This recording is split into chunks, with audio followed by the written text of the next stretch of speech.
I'm Lisa Hugo, and I am obsessed with helping other people find their voices so they can go out and take on the world, be seen as an authority, an expert, and grow their business by sharing that knowledge and expertise with others.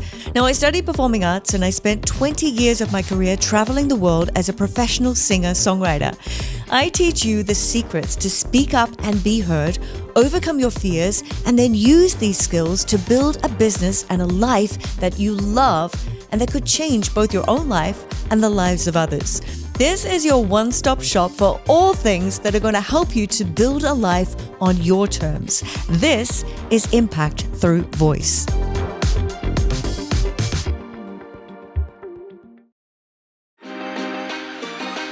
Well, welcome back to the Impact Through Voice podcast. I'm your host, Lisa Hugo, and today I'm joined in the studio by Mark Coles. He's a fitness professional, he's a business mentor, he's an author, and he's a coach, and he's very big into personal development. We're going to be covering how to grow your personal brand as a coach. We're going to talk about mindset, and we're going to talk about the power of your voice to make all of that happen. So let's dive in. Welcome to the show, Mark. Lisa, thank you for having me. It's great to have you here. So I came across you. Actually, we got in touch not that long ago. And we had such a great conversation that I thought you have so much value to bring to my podcast. So I was really excited to get you on the show. Thank you. Yeah, no, it was I came across you from one of my colleagues actually hearing you speak. So I love the way that everything comes together. So it's a pleasure to be here. Thank you. Yeah, great. Yeah, sometimes things are just aligned the way they're supposed to. You recently moved to Dubai. Tell us about the journey, or actually I'd like to hear your personal journey. In short, then maybe it depends how long it's going to take us. But okay, so your background. Well, I've been a coach for 25 years in the fitness industry this year. Started off much like most people coming into the fitness industry. I got in shape and found that the gym was my happy place. Was working in real estate with my father before and got qualified as a PT and left a degree in real estate. Much to I think my father's uncertainty for me, I just said, if I'm in somewhere that I'm happy and I feel that it's right place, I'll make a career of it. So with his backing, his support, I started off as a personal trainer, and then within 5 years opened up my own facility. Another 5 years later, I'd got a bigger facility with 7-8 personal trainers. And every year, I'm the type of person entrepreneurially that wants a bit more and a bit more. And my whole career started off with weight loss, and then it went from fat loss to helping people build muscle, to helping people do body transformations, and an evolving journey of coaching people to get better. Ended up with coaches then asking me, how have you gone on this journey? Social media and Instagram just started, what was that, 15 years ago now, roughly, I'd say.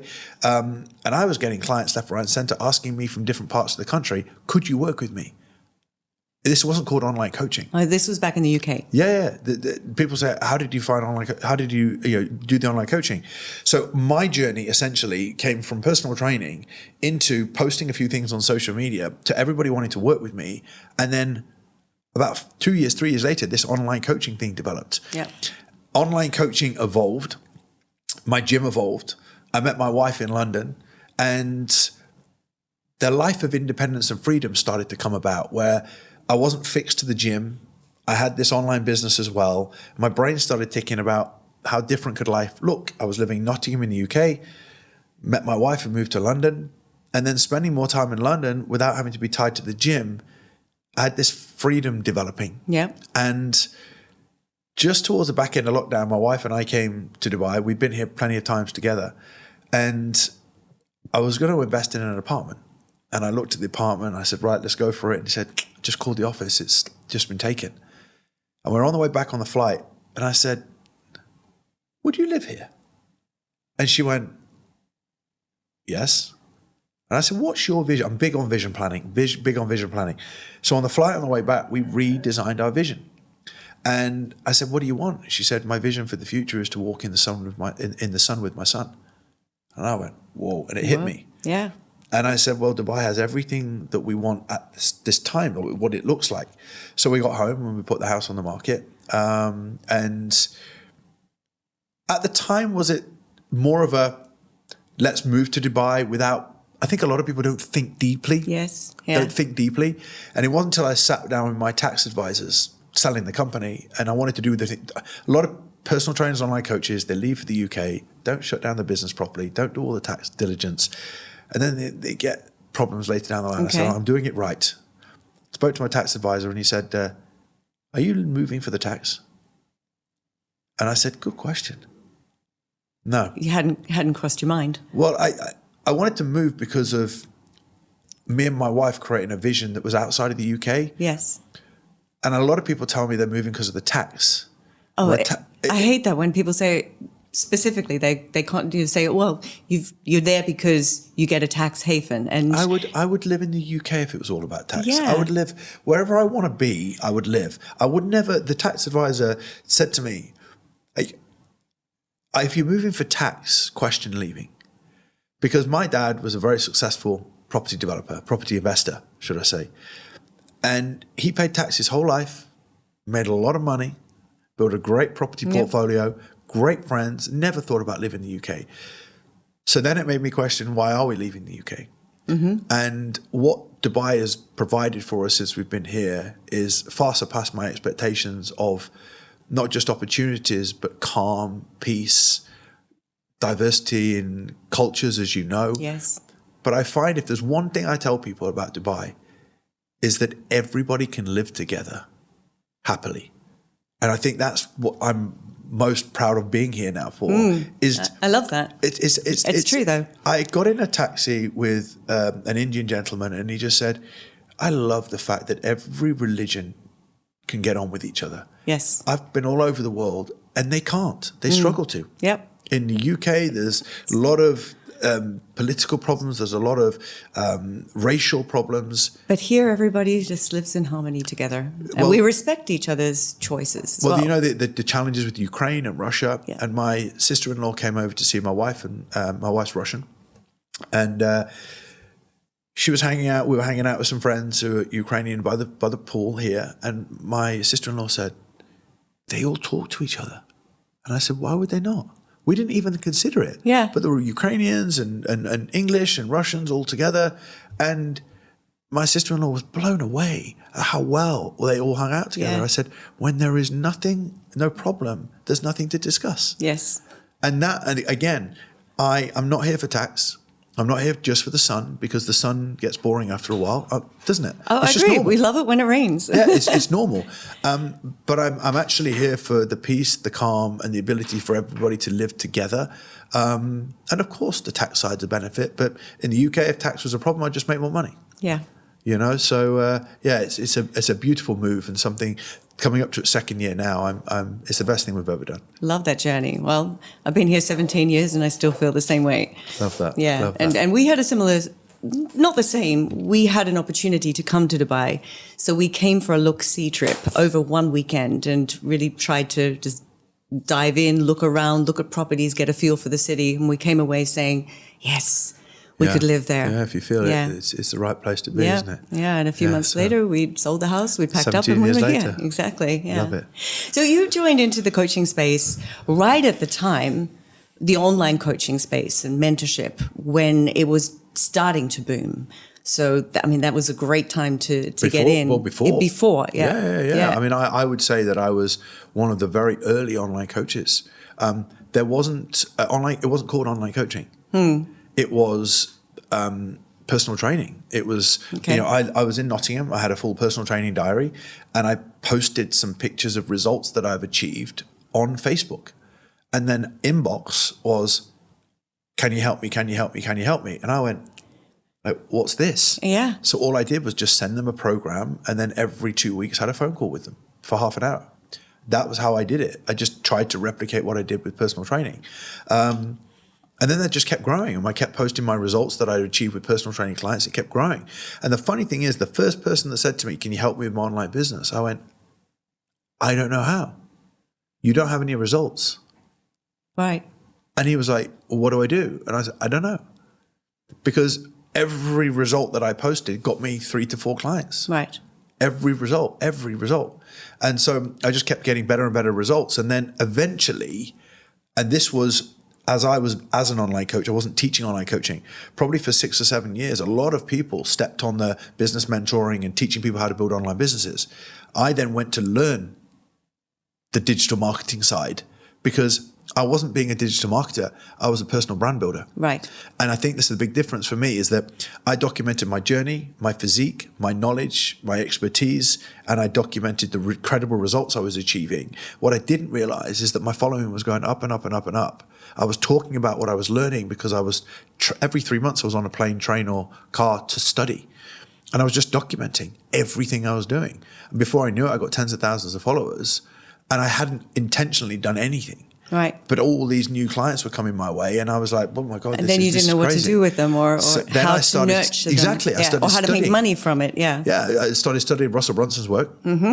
And looking at, funnels and looking at systems and marketing, hiring different mentors in business and email marketing, and did all it on my own. Then started to get into Facebook ads and started like 8-week challenges and all this type of stuff. But even at that stage, I didn't know how to teach everybody else. I just literally started following and watching everybody. But the personal brand side, it wasn't until later on that I started to realize that I'd built a personal brand. Yeah. I just was documenting what came naturally to me. And I don't think anybody back then, 15 years ago, knew what marketing a personal brand was on social media. No, because everything was new back then. And now it's a process. Yeah. So you are now coaching other people in this space. Yeah. What's the first thing that you would advise them to do? Let's say they are new. They don't necessarily have that personal brand established. They haven't documented like you did along the way. Where do they start? So it's interesting because a good percentage of the coaches that come to see us, they are a blank canvas.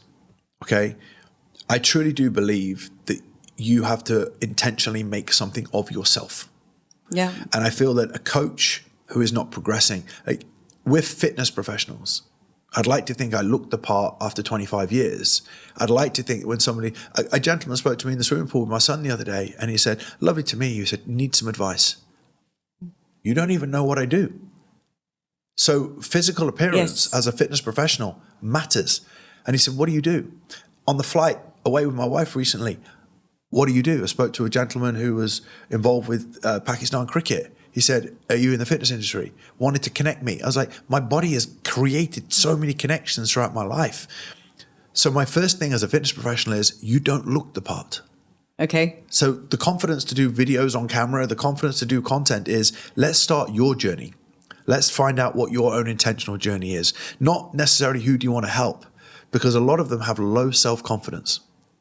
Interesting, yeah. You talk about voice. I can't project my voice if I don't believe myself. That's so true. Do you agree? Oh, absolutely. So I feel that the authenticity of your voice comes from what you believe and what you say. It's coming from a place of belief in what I'm actually saying. And a lot of personal trainers and online coaches want to go online.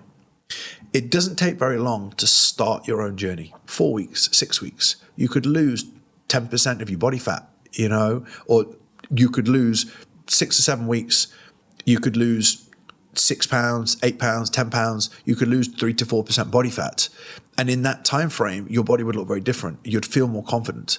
So my first advice to fitness professionals or anybody, if you're documenting your personal brand, is to get in shape. Right. To start documenting your journey. See, I would have always just thought a personal trainer is going to be in shape. Not always. No. Now, I'm not saying that they have to be, I went more down the muscular route and the bodybuilding route, but if my advice to anybody is your personal brand, how you look, talk, present, speak, your face, your beard, your hair, I just still think personal presentation. And if you're a fitness professional, it very much, for me, is documenting yourself as somebody leading from the front. And I think for me, I've led from the front all my life. And I'm very proud of that. But I come across a lot of people that lack confidence, but they lack confidence on camera because the lack of confidence comes from themselves. I see a big difference in coaches that are in shape, not just in shape, but are progressing. Because progress to me is a big indicator of confidence. And then the second thing is their knowledge. What are they learning currently? If they don't have any knowledge, they don't have anything to share. If they don't have anything to share, then there's nothing for anyone to buy into.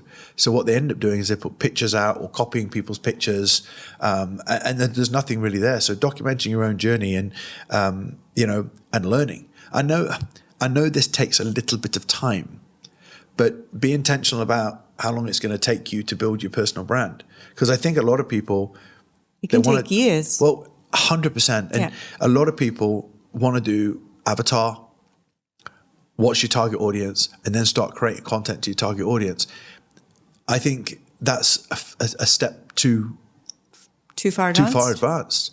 I think that the first step for me is in this age that we're in now, I feel that the personal branding aspect, who you are, what you're presenting, what your own story is, what you're trying to do, that begins the personal brand aspect. I think it has evolved significantly over the last, since COVID. I mean, COVID was an easy time for people to come into the market because everybody was online. Absolutely. And that's when this industry grew significantly. It completely transformed our fitness industry. But since it's now becoming more about who are you and how do I connect with you? And that's where the story comes in. Yeah.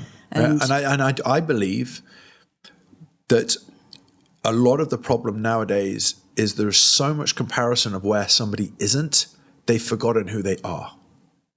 I like that. I mean, I don't like it, but it happens. Yeah. I find a lot of fitness professionals that we work with have lost themselves. Yes. In their attempt to, not their attempt, it's not intentional, but I don't watch TV and want to be everyone that I see on TV. But that's evolved. That's normal now. Social media, we're seeing a lot of ideals in people's eyes. Yeah. Private jets, holidays, we're seeing wealth, we're seeing, lives of people on a day-to-day basis. If you don't know who you are, you'll get lost. So even part of personal branding comes back to personal development. Be careful on social media, because if you go on there and create a personal brand and not know who you are, social media will turn you into whatever you watch. That's powerful. It will. Yeah. Let's look at it honestly. It has the power, and it's not social. People blame it. I don't think that social media does anything wrong. I think social media is probably like, I've made my wealth. I've built a brand. I'm impacting lives of thousands of coaches all over the world. It's phenomenal. But I think it has power that we really underestimate. I think it has huge power in it if you're not emotionally stable. To have a negative influence, yeah. Yes. Of course it has. Yes, of course it does. And there, I think when it comes to the younger generation who are spending all of their time on social media and are yet to build who they are and their personality, then when they're being constantly influenced, I think that's when it's detrimental. Well, or scary. So I wouldn't say that is it detrimental? I would say it comes down to the individual. I always place blame on self, right? Because I think my personal view is people are like, social media does this wrong, social media does that wrong. TV's been around. EastEnders. Good point. EastEnders for years was portraying arguing and fighting and drinking and alcoholism. Neighbours in Australia. Of course it did. No, it did. Yeah. I watched Neighbours every evening. 4:30, whatever it was in the UK. And was it Charlene and all that stuff? Friends, same thing, right? So we can't blame social media. We're exposed to reality TV and documentaries for years. Yeah. I actually remember I was modelling myself on Monica from Friends, you know. Christ, I had a similar look and I thought, I could be like her. Yeah. Well, look, David Hasselhoff, Baywatch, He-Man, She-Ra, all these kind of, I used to love He-Man. My brother loved the turtles, the muscles on the turtles. That could have instigated a lot of people going to the gym. Yeah. So I think that it comes down to personal responsibility. And in my opinion, we are never going to be, over the years, bodybuilding magazines, I could take one off the shelf when I was 17. So are bodybuilding magazines blaming steroid use? Well, hold on a minute. My dad drank every day. I watched my father drink, right? But ultimately, I believe that we've got to take choices, responsibility. Yeah. I think as an individual, there's a lot of people that end up alcoholics or, in abusive relationships or whatever. Yes, there's a lot of conditioning externally, but I feel that we are individually responsible. I found me, and I didn't know who I was till 30. From the age of 22, I went on such a huge personal development journey. And I basically opened up Pandora's box and I went, don't like all of that. Oh God, I've got to fix it. Because I went on a mission to change and turn me into who I knew I needed to be, not what I'd become conditioned to. I love my dad. But he grew up as a businessman, very successful property man, bit of a bigger drinker. I ended up being a bit of a bigger drinker. I was a rugby lad, and as I started to mold my way towards kind of who he was, I started to realize I was more moving myself further away from who I wanted to be. Mm-hmm. And I feel that in modeling him for a period of time, it led me closer to, no, I want to be me. Then I resented a little bit of what he had become for a while, and I became that son that was a bit black sheepy. Okay. And still always very close to my mum and my dad, and now I don't drink. And, that's not because anyone's done anything wrong. It's because I pulled myself back.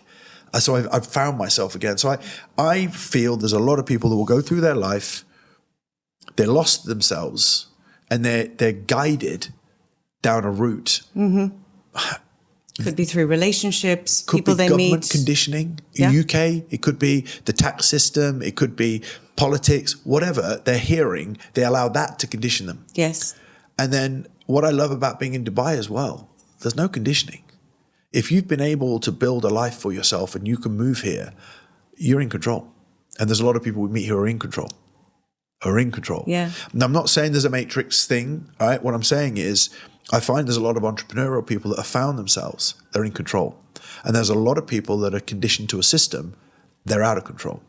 And I think that when you take the power back, you start learning about yourself, you start learning about business, you start learning about life, then you have the power to create a life. And I believe that life is something that you design, but you need to find you first. And then the journey is building it. It's wonderful. Yeah. That's what I try and do outside of just helping coaches make money online. It's helping them to find themselves again and then go on this journey to build this wonderful thing. Yeah. And so you're working mostly with personal trainers in the fitness space, at least. 95% of the work that we do is with either personal trainers transitioning to build an online business or actual people wanting to start an online coaching business as their first and primary business. Okay, so it doesn't have to be in the fitness space then.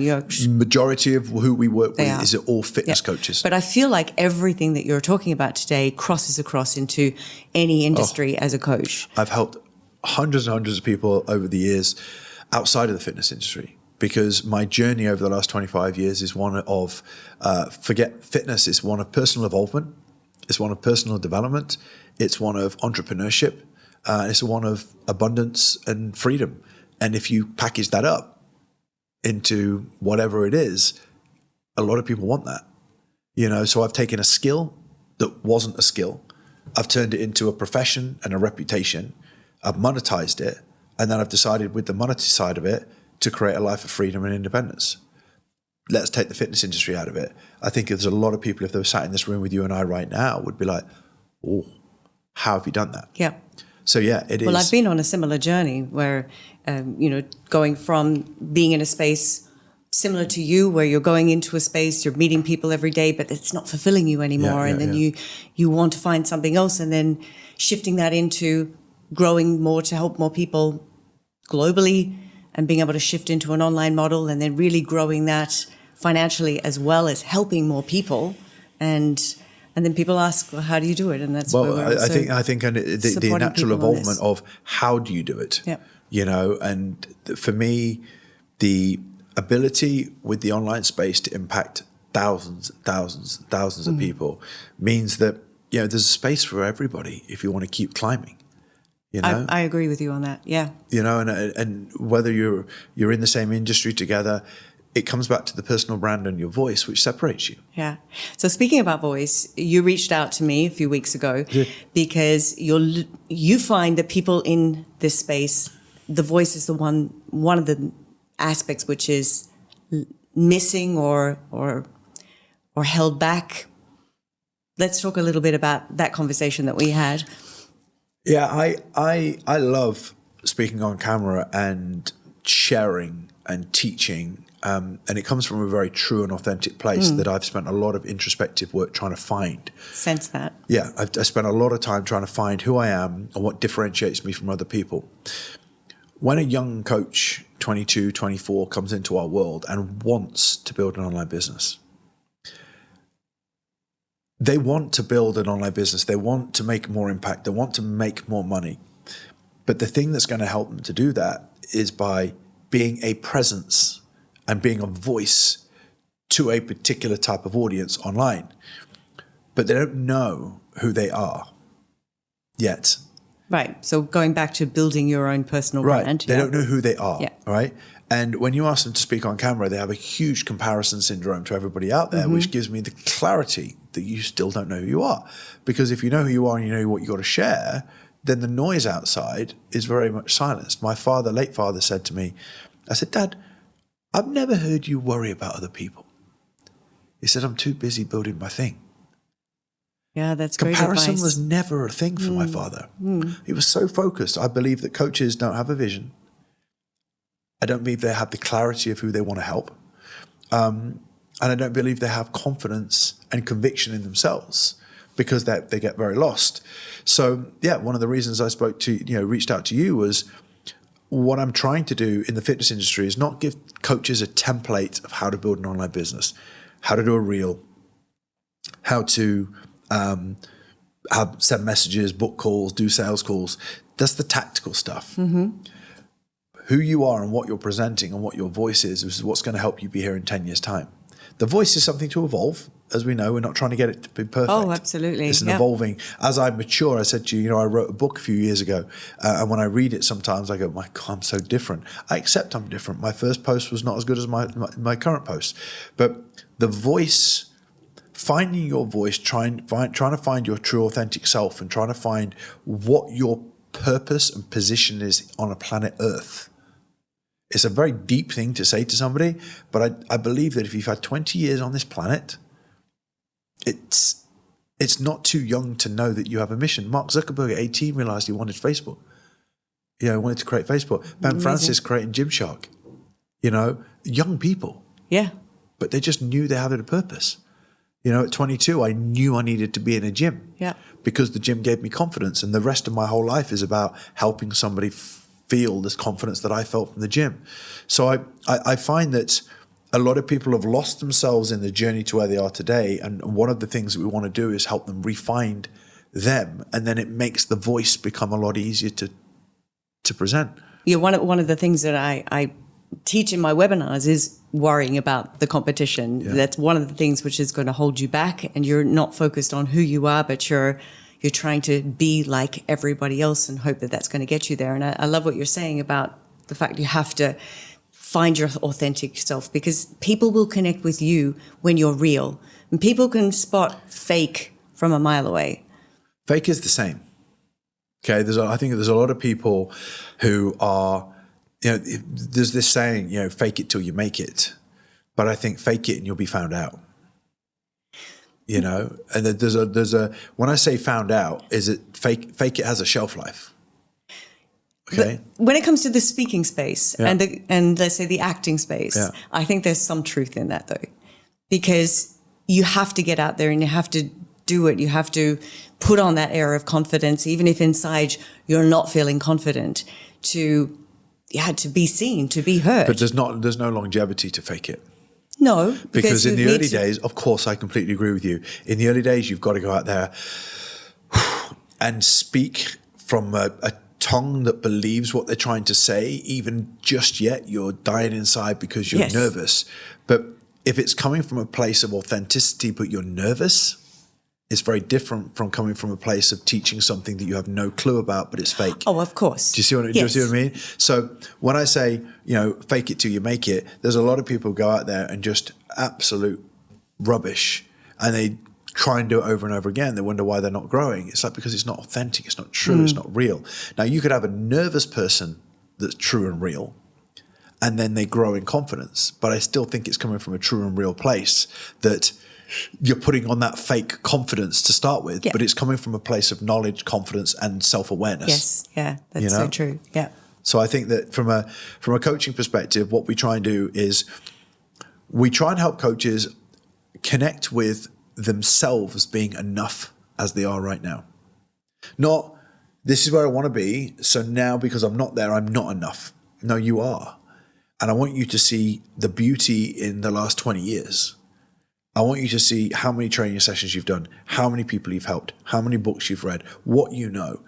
Wow. And then I want them to say, I am great. I am good. I do this exercise with people as well. I want you to see you're good. Write it down, all of the achievements that you've had throughout your life, down to the little things that you might have forgotten. And then you look back on that and you're like, wow. GCSEs, passing your car test, whatever it may be, swimming badges. I look back and realize how many gymnastic awards I got, judo awards I got, rugby awards I got. I'm like, wow. Give yourself self-love. Yeah. Give yourself self-love for what you've achieved. Because I think a lot of people have put in the bin what they have achieved, right? Then when you go, wow. And I do this with the coaches, wow. And be proud of you. But then the other thing about their voice is the fact that whoever they're trying to speak to, they don't have to be 10 years ahead of them. They only need to be a few yards ahead of them to be of value to them. That's right. So if, as a professional coach, I only need to be slightly ahead of you. If I've been losing weight for 5 years and you've never been able to lose weight, then I'm 5 years ahead of you. Yep. And I've gone through 5 years worth of trial and error with weight loss. And whether I'm a weight loss coach or not, if I sit down and talk to you and share some advice about what's worked for me and you try it and you lose 10 pounds, then that's advice.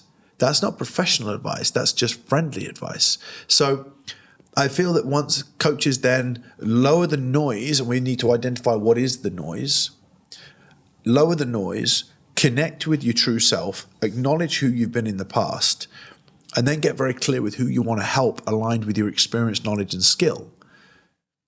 It takes a while, but it brings them back to a place where they go, I'm enough to go out there with the voice that you've given me here. You know, you're sharing advice which is valuable for me. I need to hear this today as well. It's I think so many people who'll be listening to this need to hear this. It's so valuable, Mark. It's imagine that, and we're putting it right back into the mic.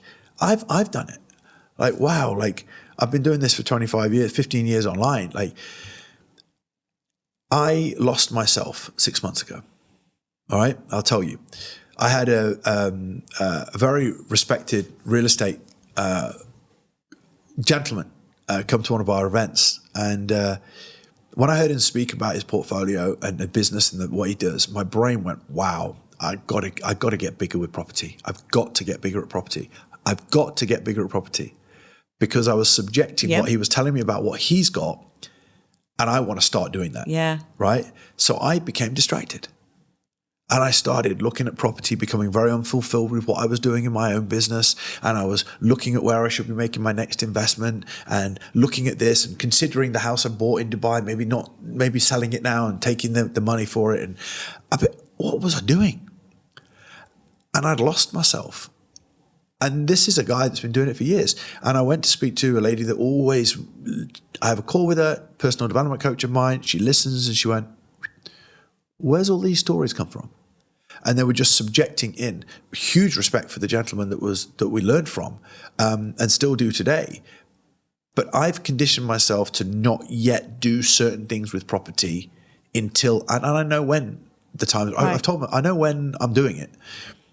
And I'd basically started creating a different narrative and a different story, which was away from the true vision. Which takes you away from what you really need. So what started to happen, I started to become unfulfilled.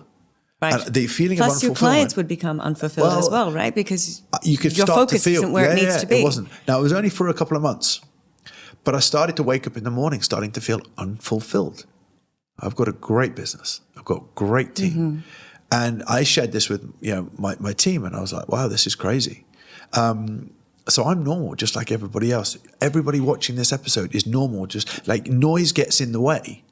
But the power in me is it didn't last very long. Yes. And I think that's where you have developed yourself to understand those signs and signals. Signs and signals of we will lose ourselves. This is why, to me, the word is emotional stability. If I hear noise, I fix it. So one of the hardest things you'll ever find in your life is having a vision and sticking to it. When you have a crystal clear vision, I am so inspired, energized, and fulfilled in my life right now. No noise comes in. But when that noise came in, I allowed myself to be vulnerable and subjected to what somebody else's vision was. Somebody else's vision was to build a multi-million dollar real estate empire, right? And part of me was like, is that the route that I should be going down? And when I use these words should, subjective, into my world, I started to lose touch with, no, my journey is building this. And I've done it for a long time and I'm very good at it. I love that. Yeah. And then I spoke to my personal development coach and she was like, So I started to tell her what my brain was saying. She was like, good. You got it. So you're basically talking yourself I talked myself into a back out of it. Yeah. So the reason I got in touch with her is because I knew I was off. Yeah. But it helps me to have somebody listen to what I'm saying. Yeah. And then they go, realign. Yeah. And I went, cool. So I went back and rewrote my vision plan, sat down and talked to my wife, talked to her about my vision plan. And there was a couple of things in it that I needed to stretch a little bit further. And last few months, there's no distraction. So I think that a lot of people give in to the distraction, become very unfulfilled and change course. And when they change course to do something else, it's not necessarily that they actually inspired by that course. It's because they've subjected what somebody else's vision is into their own. And that's a dangerous place to be, because you're then living somebody else's life rather than your own. And that's what I found at that time, just for a short period of time, that I'd just become distracted. You know, and as my late father always said, he never was distracted because his vision was bigger than today. And he wanted to leave a legacy in the property world in the UK. And not long before he passed away, he was accredited with an amazing award in the UK for his work. But I just sat there and I went, you've done 40 years at this and you've not been distracted. And there's a lesson in that for me. You know, if the vision is powerful enough, distraction won't be a bother. And that's what I think. If I become distracted, the vision needs to be bigger. So what is next for you? Worldwide, continued growth with what we're doing. The company itself is evolving and it's growing. For me, it's impacting thousands of the lives of coaches around the world to build high value, not just high monetary worth businesses. It's high value, high impact coaching brands that serve and coach people. There's a lot of fitness professionals that have built online coaching businesses, helping clients with diets. I help coaches build company structures. Okay. What inspires me is it's not just checking in with your coach on a Friday, it's building a company. You know, there's actually, the fitness industry is not just a personal training session. Though. Pardon? Not everybody wants that, I think. No, my goal is to help them to continue to evolve with that. Okay. The end goal for a lot of coaches is building a company. A lot of coaches, because they run out of time.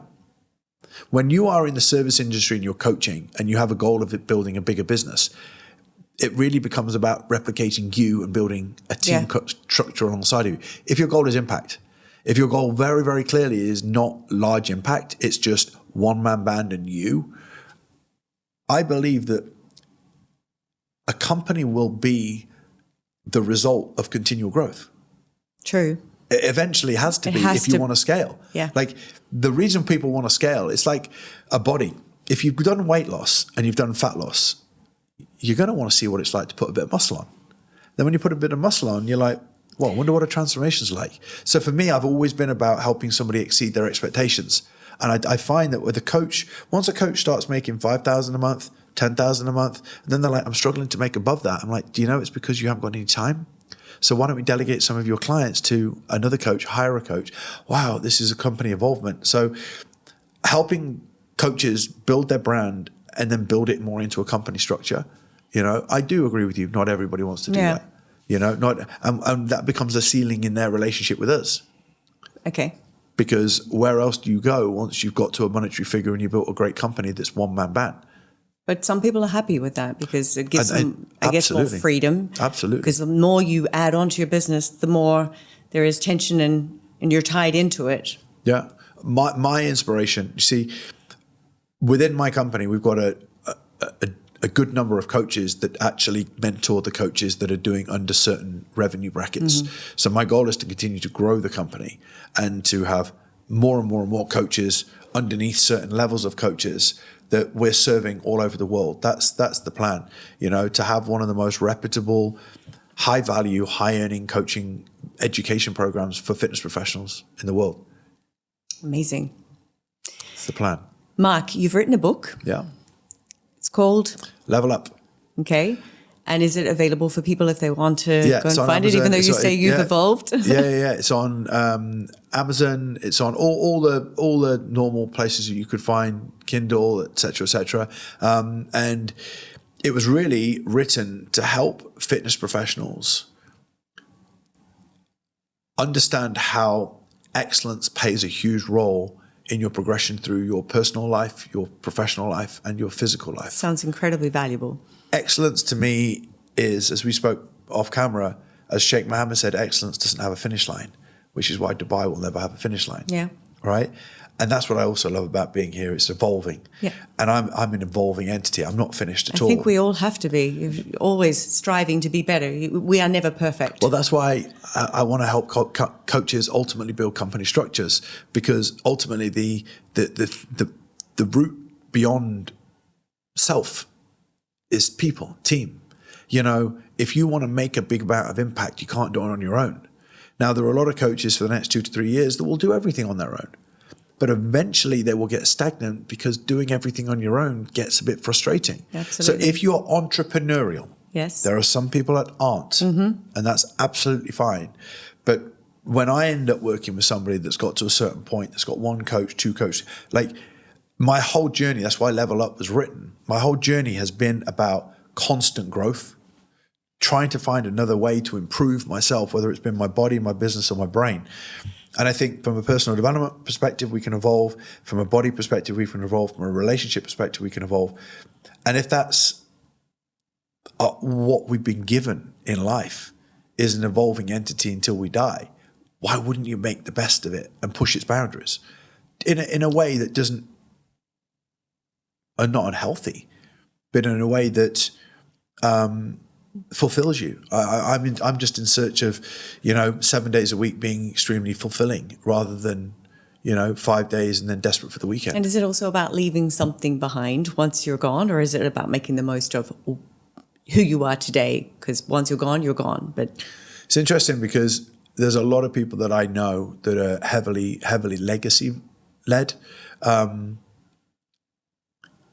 Since my son's come into the world 9 months ago, in terms of leaving, things for him to give him his step up in life, that's massively important to me. In terms of leaving an impact on the fitness industry, I want to do everything I can while I'm here, but I also respect the fact that it's an evolving entity and it will keep growing past when I'm gone.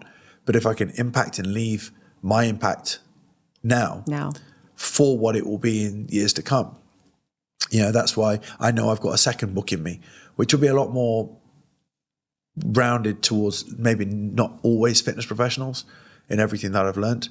But I'm not the legacy side of stuff for me in terms of, 20, 30, 50 years. I think if I do everything that I can today, that there'll be a natural legacy with the work that I've done, hopefully. Yeah. Okay, so another book in the making. Hopefully. Somewhere. Yeah. Okay, we'll be waiting for that. What about books that you could recommend before we wrap up for today? Gosh, there's a lot of different topics. Well, let's stay in the personal development. Yeah. Do you know a book that Dr. John DeMartini? Yes. Is somebody that I've learned from personally, multiple times, and I've read everything that he's written. But he taught me many, many years ago that life has two sides, in that there's ups and there's downs, there's pros and there's cons, there's good and there's bad. And to basically live your life with an open heart and not be weighted too much one way or the other and live in the middle. And therefore, whenever I'm faced with a situation, I'm looking at the pros and the cons, the ups and the downs, and I live a very balanced perspective life. It's helped me to be very, very calm. It's helped me to look at, situations with my wife, in my business, in my relationship, rather than just being, no, it's like this, trying to understand other people and understand different perspectives and trying to find the balanced perspective in life.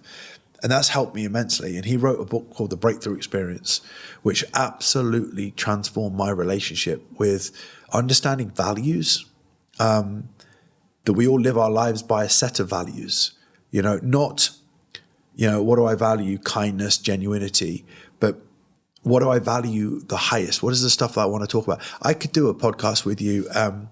I'll always come back to me and who I've become and how I've helped shape me and other people, as opposed to the podcast is just about money.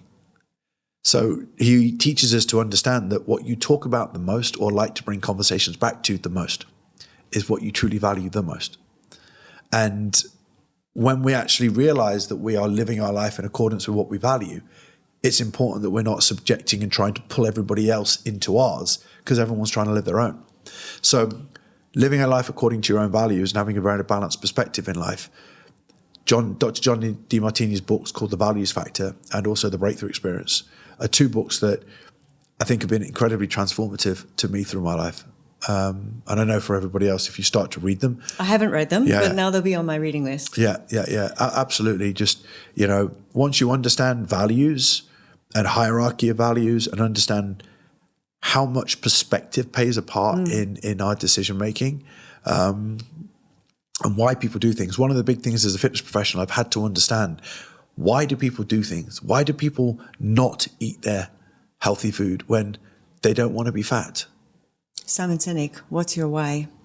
Well, exactly. There's another great book. But again, when you understand, John DeMartini says when the why is big enough, the how takes care of itself. And it's the same for me at the end of the day. Like when there's clarity and certainty and conviction, you'll find your way towards what you want out of life. When there's not, you'll be sent challenges.